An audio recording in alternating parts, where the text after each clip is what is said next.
안녕하세요. 독립기념관 해설사 김보라입니다. 1919년 3.1운동에서 학생, 노동자, 농민, 여성, 소년 등 다양한 사람들이 만세 시위를 조직하거나 적극 참여하여 독립을 외쳤습니다. 이들은 3.1운동 이후에도 일제 식민 지배와 차별, 억압에 맞서 학생운동, 노동운동, 농민운동, 여성운동, 소년운동 등 다양한 대중투쟁을 이끌어 나갔습니다. 이 가운데 소년운동에 대해 함께 알아보겠습니다. 소년운동에서 빼놓을 수 없는 이야기가 방정환 선생과 어린이날의 제정입니다. 5월 5일이 어린이날이라는 사실은 다들 잘 알고 계실 겁니다. 그런데 어린이날이 독립운동 과정에서 만들어졌다는 사실도 알고 계셨나요?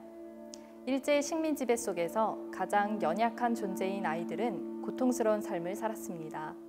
일본이 세운 학교에서 우리 아이들은 식민지 노예 교육을 받아야만 했고 또 대부분의 아이들은 가혹한 노동에 시달리곤 했습니다.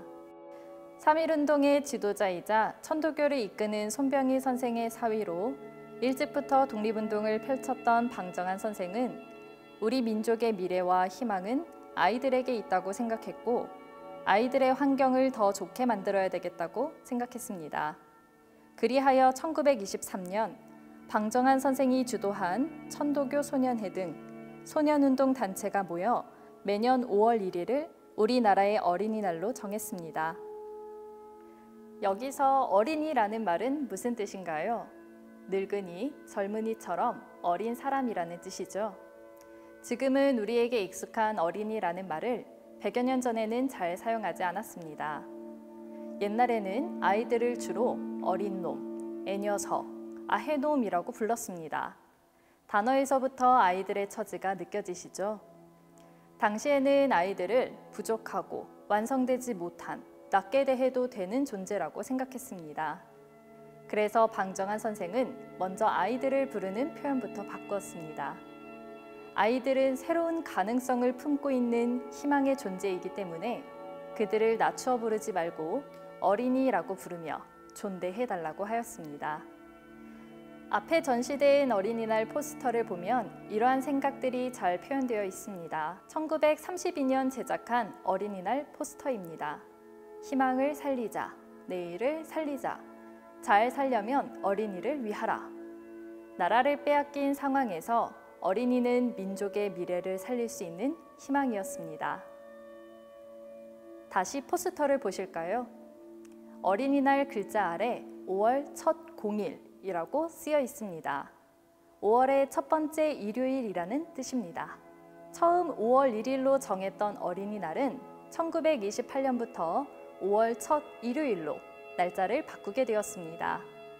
5월 1일이 노동자의 날과 같은 날이라 일본 경찰이 집회를 금지하여 행사에 곤란을 겪었고 학교에서는 아이들이 모임에 나가지 못하도록 하여 어려움이 많았기 때문이었습니다. 자, 그럼 어린이날에는 어떤 행사들이 열렸을까요? 방금 소개드린 어린이날 포스터와 어린이날 길을 곳곳에 붙이고 달았습니다. 또 소년단체 회원들이 집마다 이러한 안내문을 나눠주었습니다. 어린이날 행사에서는 무엇보다 어린이에 대한 의식을 일깨우는 것이 중요하여 어린이는 어른보다 더 새로운 사람입니다 등의 유념할 사항을 적어놓고 이것을 벽에 붙여두고 자주 읽으라는 당부도 써놓았습니다. 어린이날 기념식에서는 어린이날 노래를 부르고 깃발을 흔들며 중심가를 행진하였습니다. 어린이날 축하회에서는 어린이를 위한 동요, 무용, 동화극 공연이 마련되는가 하면 어린이 물건 할인, 어린이 사진 반값 할인, 어린이 무료 건강진단과 같은 행사도 열렸습니다. 어린이날 행사가 해마다 전국적으로 성황을 이루자 조선총독부는 행사를 금지하거나 포스터를 압수하였고 1938년부터는 아예 기념식도 열 수 없게 하였습니다. 일제는 어린이날이 아이들에게 민족의식을 심어주고 나아가 독립인재를 만드는 중요한 독립운동이었음을 알고 있었던 것이죠. 매년 5월이면 돌아오는 어린이날, 독립운동가들이 민족의 미래와 독립의 희망을 그리며 만든 소중한 날임을 기억하시기 바랍니다. 감사합니다.